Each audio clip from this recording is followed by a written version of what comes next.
Haleluya, selamat pagi dan selamat berjumpa kembali di dalam kasih Yesus Kristus.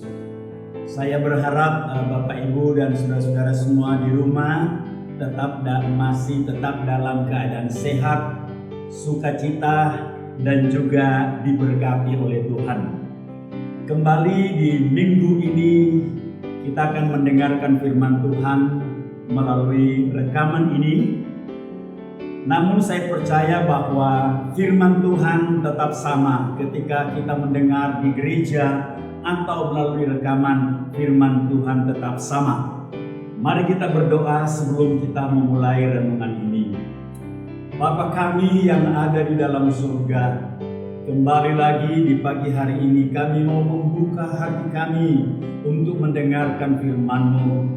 Kami mengharapkan bahwa dari renungan ini jemaat-Mu, bahkan setiap yang mendengar bisa memperoleh kekuatan, memperoleh semangat baru dan harapan-harapan baru.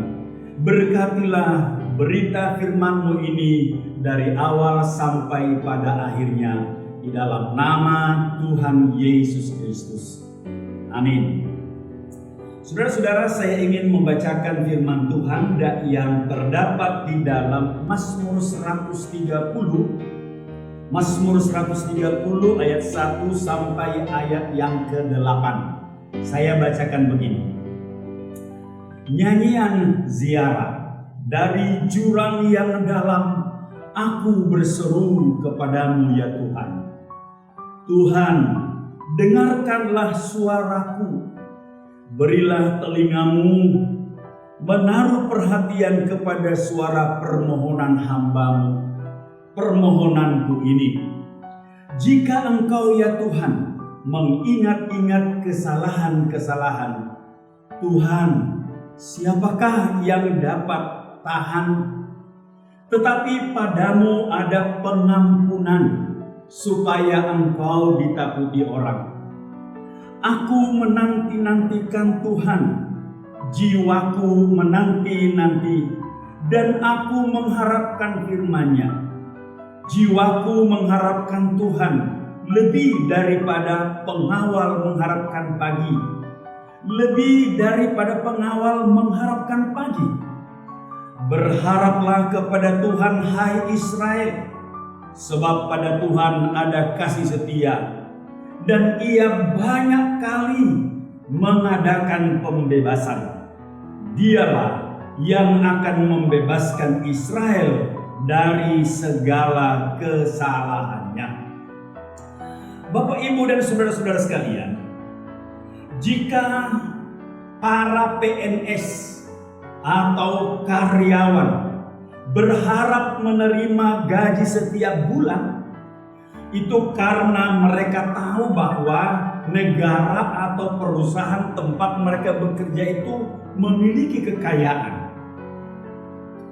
Jika para pengerja atau buruh atau pekerja-pekerja mengharapkan upah, entah itu di setiap akhir minggu atau akhir bulan, atau mungkin juga setiap hari, itu karena mereka tahu bahwa majikan mereka itu kaya.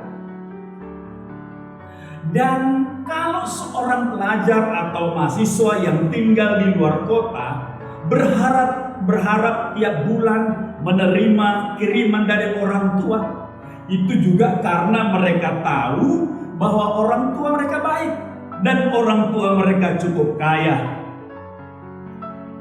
Bapak, Ibu, dan saudara-saudara sekalian, jika Anda berharap kepada Tuhan bahwa Tuhan akan mencukupi segala kebutuhan Anda, atau berharap kepada Tuhan bahwa Tuhan akan mengatasi masalah-masalah hidup Anda, apa yang Anda tahu tentang Tuhan? Jika Anda berharap bahwa Tuhan akan mencukupi segala kebutuhan Anda, atau Tuhan akan mengatasi segala masalah hidup Anda, apa yang Anda tahu tentang Tuhan? Nah, melalui teks pembacaan kita pagi hari ini, Saya mau menyampaikan sebuah kabar yang menggembirakan di tengah-tengah situasi dunia kita yang sangat mengkhawatirkan. Kabar yang menggembirakan itu adalah bahwa ada tiga alasan mengapa kita harus berharap kepada Tuhan. Pemazmur mengajak umat Tuhan untuk berharap sepenuhnya kepada Tuhan. Tetapi pertanyaannya tadi adalah, siapa Tuhan itu bagi kita? Apa Tuhan itu untuk kita? Dan bagaimana pula sikap Tuhan terhadap kita? Kenapa kita harus berharap kepadanya? Saudara-saudara, itulah yang saya ingin sampaikan. Alasan-alasan mengapa kita harus tetap berharap kepada Tuhan. Alasan pertama mengapa kita harus berharap kepada Tuhan sesuai dengan teks yang kita baca tadi adalah karena Tuhan mendengar seruan kita tanpa menilai diri kita. Tuhan mendengar doa kita tanpa menilai siapa saya. Ayat 1-2 dari teks kita mengatakan, dari jurang yang dalam aku berseru kepadamu ya Tuhan. Dengarkanlah seruanku, biarlah telingamu menaruh perhatian kepada suara permohonanku.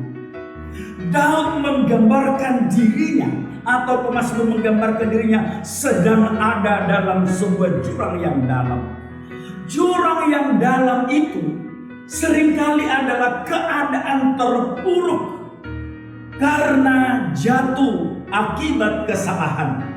Keadaan jatuh karena dosa. Dan Daud pernah atau seringkali jatuh terpuruk karena kesalahannya sendiri. Saudara-saudara, Daud tahu bahwa ia jatuh terpuruk karena dosa-dosanya. Dan karena itu dalam teks, kalau saudara baca, dia merasa malu pada Tuhan. Di ayat yang ketiga dia mengatakan, jika engkau Tuhan mengingat-ingat kesalahan-kesalahan Tuhan, siapa yang dapat bertahan? Tetapi Daud kemudian ingat bahwa Allah mendengar seruan umatnya tanpa menilai diri umatnya. Allah mendengar seruan kita tanpa menilai diri kita.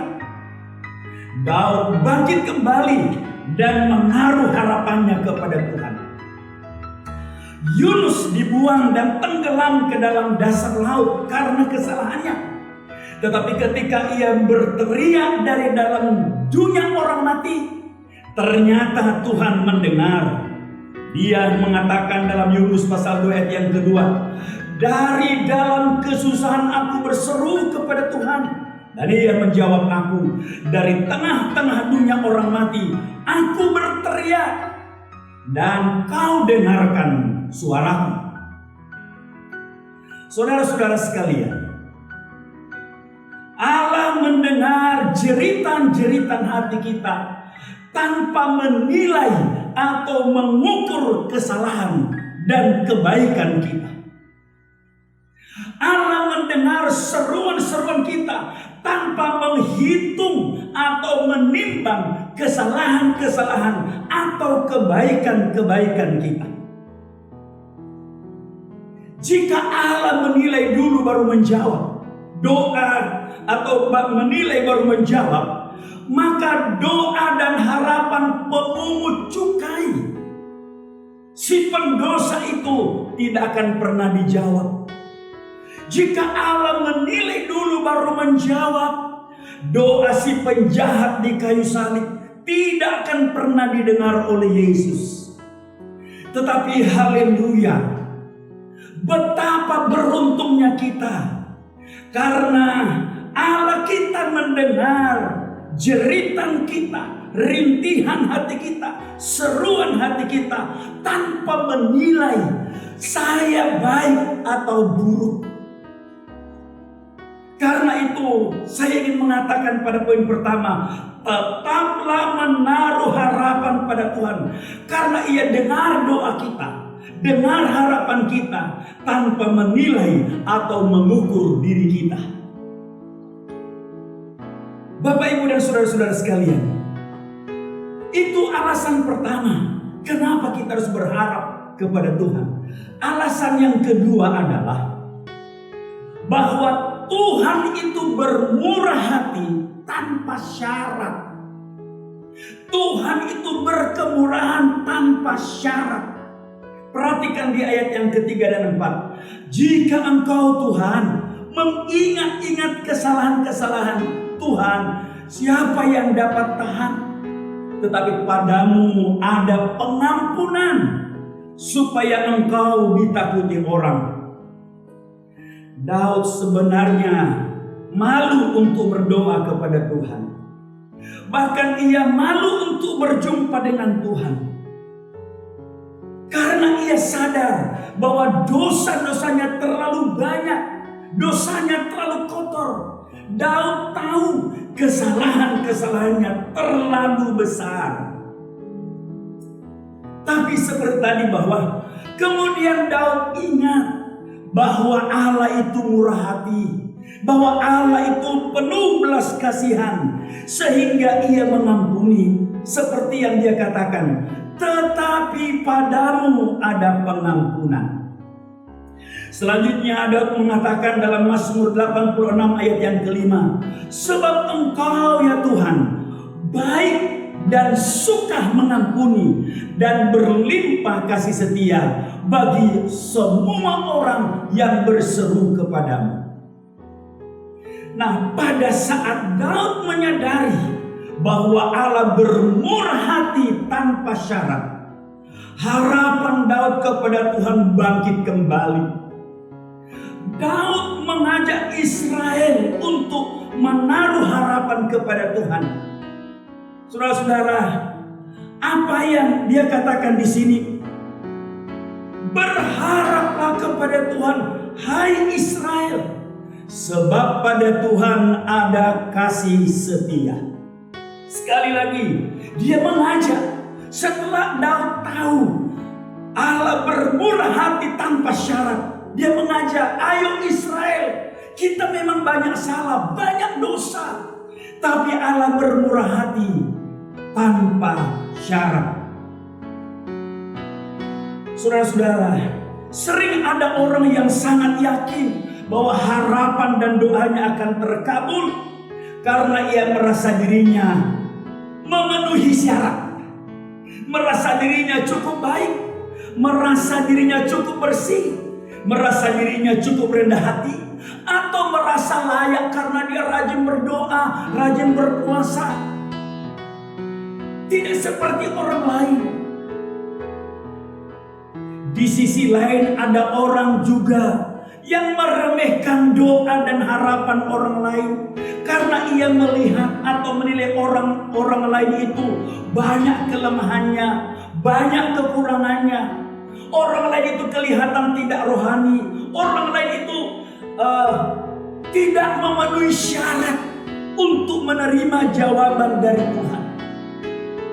Saudara, hal itu bisa saudara baca bagaimana Yesus menceritakan ketika para pemungut cukai masuk dalam, atau seorang pemungut cukai masuk dalam bait Allah berdoa, dan orang-orang Farisi berdoa. Yang satu sangat yakin doanya dijawab karena merasa memenuhi syarat. Si pemungut cukai merasa tidak pantas karena hidupnya tidak memenuhi syarat. Tapi yang didengar oleh Tuhan justru yang tidak memenuhi syarat. Saudara-saudara, saya ingin mengatakan pada saudara pagi ini, dengarkan firman Tuhan baik-baik ini. Allah mengabulkan doa dan harapan kita bukan karena kita memenuhi syarat, tetapi karena Allah melihat kebutuhan kita, Allah melihat pergumulan kita, Allah melihat kesulitan kita, dan Allah melihat ketidakmampuan kita. Bapak, Ibu, dan saudara-saudara sekalian, Allah bermurah hati menolong, memberkati, melindungi, menyembuhkan, mengangkat. Bukan karena kita memenuhi syarat, tetapi karena Allah berbelas kasihan melihat kondisi hidup kita. Saudara-saudara, mengapa Allah bermurah hati tanpa syarat? Karena Allah melihat bahwa tidak ada lagi seorang pun di dunia ini, siapapun dia, yang memenuhi syarat. Bahkan jika ada orang yang merasa dirinya cukup baik, ada orang yang merasa dirinya cukup suci, atau ada rohani yang menganggap dirinya cukup rendah hati, atau cukup baik, cukup banyak doa, banyak puasa. Saudara-saudara, bukan itu yang menjadi syaratnya. Saudara-saudara, sekali lagi, Allah bermurah hati tanpa syarat.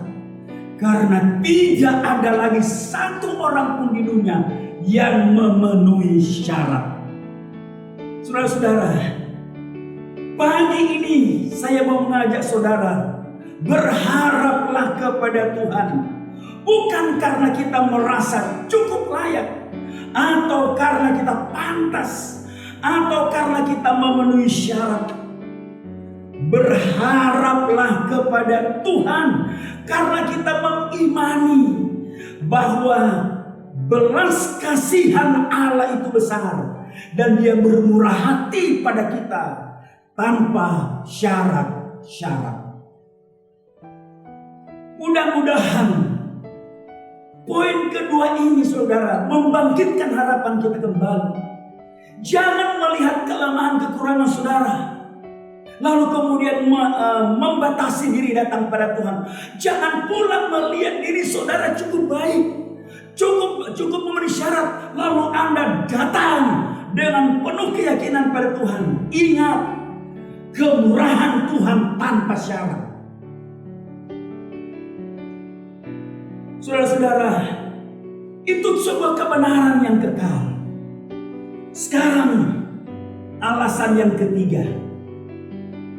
Pasang baik-baik pendengaran saudara. Mengapa kita harus tetap berharap pada Tuhan, tetap bersandar pada Tuhan? Karena Tuhan itu setia tanpa batas. Sekali lagi, kita harus berharap pada Tuhan. Ini alasan yang ketiga. Karena Tuhan itu setia tanpa batas. Perhatikan di Mazmur tadi, pemazmur menyerukan kepada Israel, berharaplah kepada Tuhan, karena Tuhan itu setia. Dalam bahasa Inggris dikatakan, Israel, trust in the Lord. The Lord is the one who is faithful, and He saved us again and again. Berharaplah kepada Tuhan karena Dia setia. Dia menolong kita terus menerus, again and again. Saudara-saudara, tanpa batas atau setia tanpa batas, artinya tanpa batas waktu, selama-lamanya. Tanpa batas durasi, berapa kali Dia akan menolong lalu selesai. Petrus pernah berkata, berapa kali kami akan mengampuni? 7 kali cukup? Yesus mengatakan tidak, 70 kali 7, dan jangan dijumlah. Itu artinya adalah sebuah pengampunan yang tanpa batas. Tanpa batas waktu, tanpa batas durasi, terus menerus, selalu dan terus menerus. Seperti yang disebut oleh pemazmur dalam bahasa Inggris, He saved us again and again. Berapa kali? Again and again. Saudara, Salah satu alasan mengapa Israel selalu menyanyikan nyanyian syukur kepada Allah setiap kali mereka masuk ke dalam bait Allah adalah karena Tuhan itu setia tanpa batas. Saya ingin membacakan di dalam Mazmur 100 ayat yang kelima, disebut nyanyian siarah. Nyanyian yang disampaikan setiap kali Israel bersiarah ke Yerusalem. Dikatakan begini, sebab Tuhan itu baik, kasih setianya untuk selama-lamanya, dan kesetiaannya tetap turun-temurun. Saya bacakan dalam terjemahan bahasa Inggris yang lebih tepat. Dia mengatakan begini, the Lord is good, there is no end to His faithful. We can trust Him forever and ever. Allah itu baik, tidak ada akhir dari kesetiaannya, tidak ada batas dari kesetiaannya. Lalu Dia mendorong kita, we can trust Him forever and ever. Kita dapat mengandalkan Dia terus menerus. Kenapa? Karena kesetiaannya tanpa batas. Saudara-saudara yang saya kasihi dalam Tuhan, Allah dapat diandalkan dalam seluruh aspek hidup kita. Allah dapat diandalkan dalam seluruh masalah kita. Allah dapat diandalkan dalam semua situasi hidup kita. Dan Allah dapat diandalkan sepanjang masa hidup kita. Mengapa? Why? Karena Allah setia tanpa batas. Saudara-saudara, inilah keistimewaan dan kehebatan dari Allah kita. Kesetiaannya tanpa batas. Bahkan Alkitab mengatakan begini pada kita, ketika kita tidak setia kepadanya pun, saat Anda berhenti tidak setia, Allah tetap setia pada kita. Allah tetap setia pada saudara. Beberapa minggu yang lalu saya sampaikan bahwa anugerah Allah memelihara kita. Saat kita jatuh sekali, dua kali, berkali-kali kita jatuh, Allah setia mengangkat kita. Sekalipun kita tidak setia, Dia tetap setia pada kita. Saudara-saudara, inilah yang harus menjadi pegangan kita. Allahmu setia padamu, sekalipun engkau sudah tidak setia. Dan itu kabar baik yang luar biasa. Bapak, Ibu, dan saudara-saudara sekalian, saya ingin mengatakan sekali lagi pada kita, sebagai akhir dari renungan ini, dengarkan baik-baik ini saudara-saudara. Berharaplah kepada Tuhan, karena hanya Tuhan yang mau mendengar dan mengabulkan doa serta harapan kita, tanpa lebih dahulu menilai saudara layak atau tidak layak. Allah tidak menilai saudara baik atau tidak baik. Berharaplah padanya karena Dia tidak menilai hidup saudara. Berharaplah kepada Tuhan karena hanya Tuhan yang mau bermurah hati mengabulkan doa dan harapan kita, tanpa menuntut syarat A, B, C, D, dan sampai seterusnya. Seringkali banyak orang membuat syarat. Oh, kalau doa mau dijawab harus begini, kalau harapan mau dijawab harus begini. Pagi ini saya ingin menyampaikan kepada saudara bahwa Allah menjawab doa kita, Allah mengabulkan harapan kita tanpa syarat, karena kemurahannya itu adalah kemurahan tanpa syarat. Terakhir, Bapak, Ibu, dan saudara-saudara sekalian, letakkanlah seluruh harapanmu kepada Tuhan, di dalam Tuhan.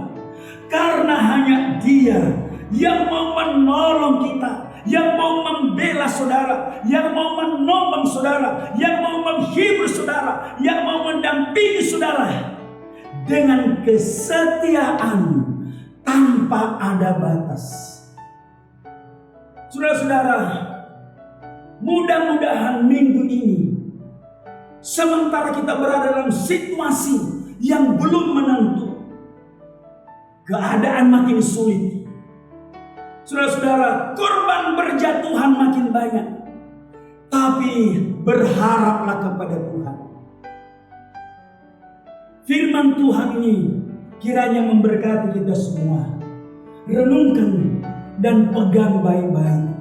Saudara-saudara, 3 alasan ini, setiap kali saudara berdoa pada Tuhan, ingat 3 alasan ini. Dia mendengar doamu tanpa menilai siapa dan apa engkau.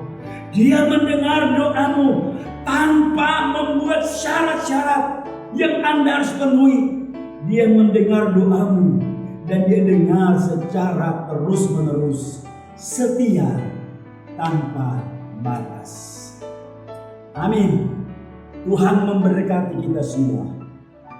Saya mau mengajak saudara-saudara berdoa sekali lagi. Dan kita memohon kiranya harapan kita bangkit kembali. Mari kita berdoa. Bapa kami yang ada di dalam surga, Bapa, di dalam nama Tuhan Yesus Kristus, bila saat ini ada anak-anak-Mu yang mulai khawatir, harapannya mulai lemah, bangkitkanlah kiranya harapan mereka kembali atas dasar firman-Mu ini. Bila ada di antara mereka yang mulai tidak berdaya menghadapi kenyataan-kenyataan, bangkitkan harapan mereka untuk berharap bahwa Tuhan pasti mendengar doa mereka. Tuhan Yesus, berkatilah kehidupan mereka, kebutuhan-kebutuhan mereka. Lindungilah seluruh jemaat-Mu, lindungilah rumah-rumah mereka, dan lindungilah hidup mereka setiap saat dari segala wabah penyakit yang sedang merajalela saat ini. Terima kasih Bapa di surga, terima kasih.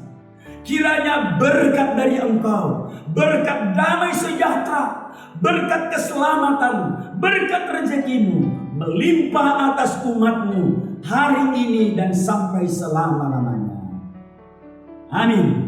Haleluya, puji Tuhan. Tuhan memberkati kita semua. Amin.